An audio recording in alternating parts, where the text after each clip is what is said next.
चल रहा है कि फिर जब भक्ति मार्ग पर चल पड़ते हैं घना सामान धर के सिर पर नहीं चला जाता है। ये परंपराएं हटानी पड़ेंगी और जैसे भगवान रखे न्यो रहना पड़ेगा। जैसे कर का जहर का रंग हो रही हो, कहो कौन तीस खावे राम रंग हो रही हो।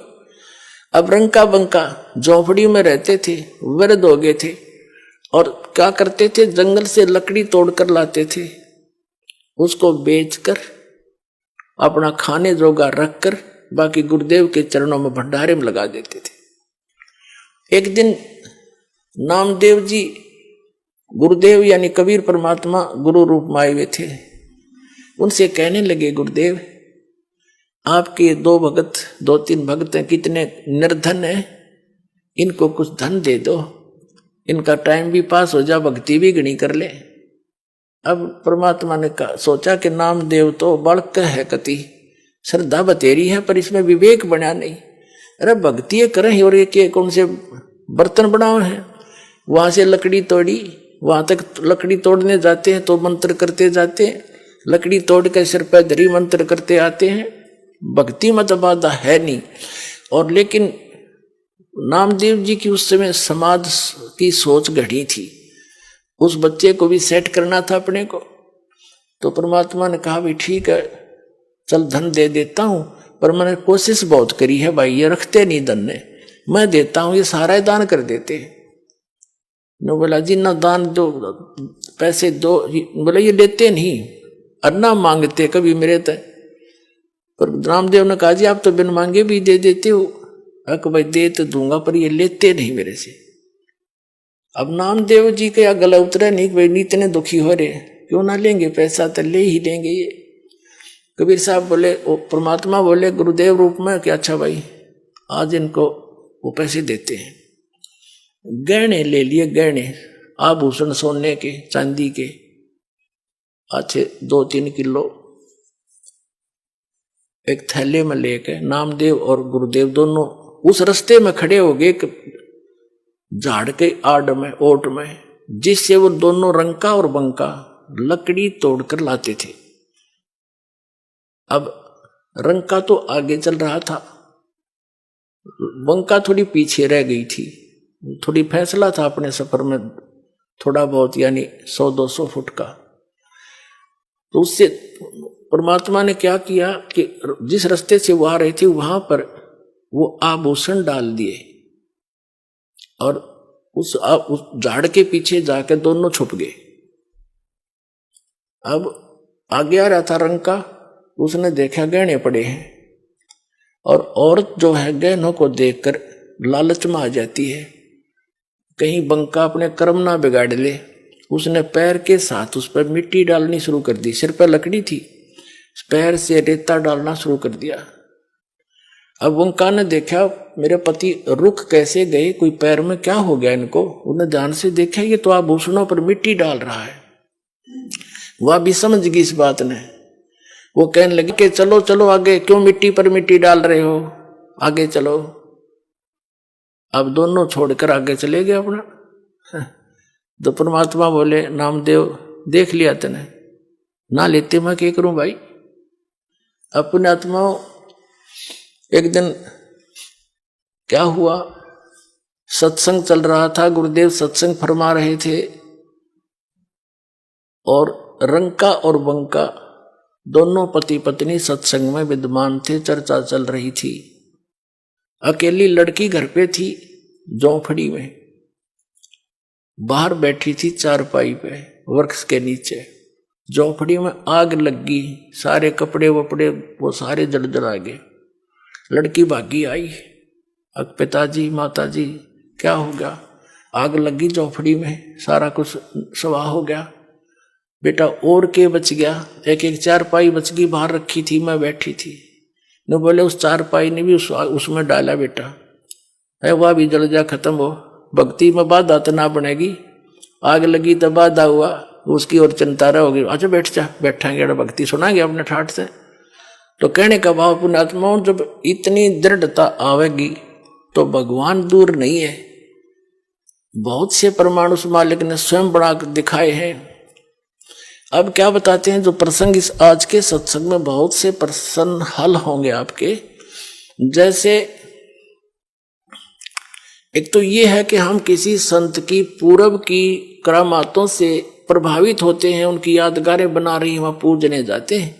तो वो थे पहले जन्म के पुण्यकर्मी प्राणी, आगे चार्जर मिला नहीं, पिछली बैटरी जब तक चली वो खूब अच्छे दिखे, और फिर मर के अगले जन्म में अन्य योनियां प्राप्त की, वहां उनकी पूजा हो रही है। ये काल का जाल है। पिछले ही तप से होते हैं पूर्ण हंस मुराद, ये पिछले तप से ऐसी लीलाएं हो जाती हैं, लोग उनके पीछे लग जाते हैं। काल यही चाहता है कि ये भी अपना भ्रमित हो जाए और नष्ट हो जाए।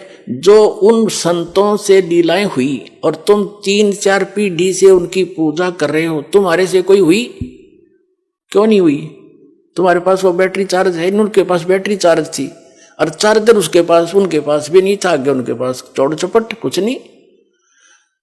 तो कहते हैं नामदेव जी पहले ओम नाम की भक्ति करते थे, और ये लीलाएं जो कुछ भी हुई, विठल ने मंदिर का फिरना, विठल भगवान ने दूध, मूर्ति ने दूध का पीना, पत्थर ने दूध पिया, ये उसके पिछले जन्म की बैटरी चार्ज थी। इस परमात्मा ने ही लीला करके उसकी इज्जत रखी और वो पूजा के पात्र बन गए पूरी जनता में। तो परमात्मा ने उसको समझाया कि अब इस मंत्र से, ओम से तेरा कल्याण नहीं होगा, सिद्धियां अवश्य आ जाती हैं, और ये भी तेरे पूर्व जन्म की है, अब वाली तो तुझे आगे मिलेंगी जो तू कर रहा है। और हम जो बताएंगे साधना, वो मंत्र ऐसा ट्रीटमेंट है, अनावश्यक वस्तु आपके कर्मों को काट के और सीमित बना कर रखेगा, आपको भक्त बना के रखेगा, उससे मुक्त होगा। नामा छिपा ओम तारी, पीछे सोहम भेद बिचारी, सार शब्द पाया जद लोई, आवागमन बहुड़ ना होई। नामदेव जी छिपी जाति में जन्मे थे, महापुरुष थे, पिछले जन्म के पुण्यकर्मी प्राणी थे, लेकिन कहते हैं नामा छिपा, वो छिपी जाति में जन्मा नामदेव, जैसे कबीर दुल्हा कहते हैं वैसे। नामा छिपा ओम तारी, ओम के अंदर रंगा हुआ था, उसकी लो ला रहा था, तारी माने उसमें लो लग रही थी, और पीछे सोहम भेद बिचारी, पाछे परमात्मा ने बताया कि इससे बात नहीं बनेगी, एक मंत्र और है, इस दोनों मिलकर फिर ये सतनाम बनेगा। जब ये गजब का काम करेंगे, जब नामदेव जी ने वो सतनाम बना के दिया, भगवान तो देते थे, उस तरह उसका जाप किया, और फिर कहते हैं उससे भी बात नहीं बनती, केवल सतनाम से भी। नामा छिपा ओम तारी, पीछे सोहम भेद बिचारी, सार शब्द पाया जद लोई, आवागमन बहुर ना होई। उनको भी फिर सार शब्द मिला, तब उनका जन्म और मरण मिटा। तो आज के सत्संग से आपको बहुत सा निष्कर्ष मिला है कि एक तो हमने भगवान पर विश्वास रखना पड़ेगा, दृढ़ होकर देखो। भगत ने सीमित वस्तुओं की आवश्यकता है, बकवादों की नहीं। और जब हम परमात्मा की शरण में आते हैं तो उसको अपने बच्चे की पूरी जानकारी होती है, इसको क्या आवश्यकता। जैसे आप रोगी हो जन्म और मरण के रोग के, और ये बरवाला हॉस्पिटल उस रोग के काटन का, आप इस दास के ट्रीटमेंट में आगे गौड़ कबीर गिवन या ट्रीटमेंट है जो दास आपको देता, जो वही दिया करते थे।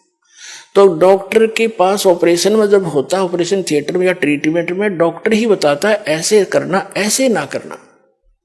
तो और फिर मरीज अपनी चलाता है, तो उसने मरना है, फिर मर। कबीर साहब कहते हैं औखद खावे पत्थर है, और तब होवे उपचार, यानी औखद औषधि ले और पत्थर है, यानी वो ऐसी चीज नहीं खावे, यानी जो मना कर रखे खाने के लिए वो वस्तुएं नहीं खावे, और पत्थर है यानी परहेज रखे, और तब उसका ट्रीटमेंट होगा। और फिर डॉक्टर को क्या पता नहीं इसको किस चीज की आवश्यकता है, 1 मिनट में इंजेक्शन लाओगा और सारी रिकवरी कर देगा। तो आपको जब आप इस परमात्मा की शरण में आ गए, तो आप जी ने फिर ये चिंता, ठीक है अपना दुख तो बता सकते हो, मुझे ये तकलीफ है, डॉक्टर को बताना तो पड़ता है, फिर काम उसका है, उसको कैसे ठीक करना है। अब कौन से को पहले करना है।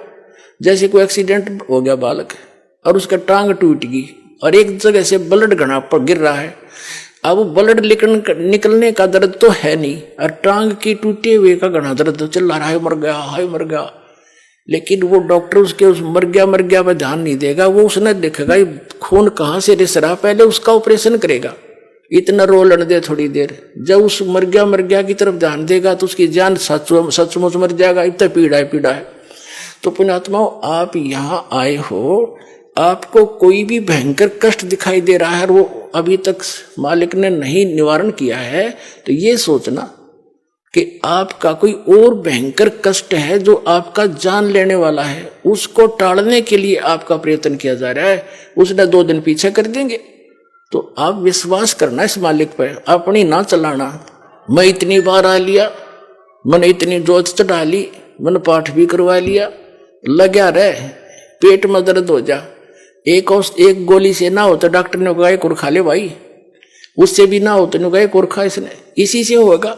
तो जो आप कर रहे हो दान पुण्य सेवा सिमरन, इसी से राहत होंगे, नहीं हो तो और मंडा रहे। तो इस तरह आपका यू कल्याण होगा। और ये है भक्ति मार्ग। इस पर इस तरह चलोगे तो परमात्मा आपको हथेली पर रखेगा। पुण्यात्मा सत्कर्म लेना। बोलो सतगुरुदेव।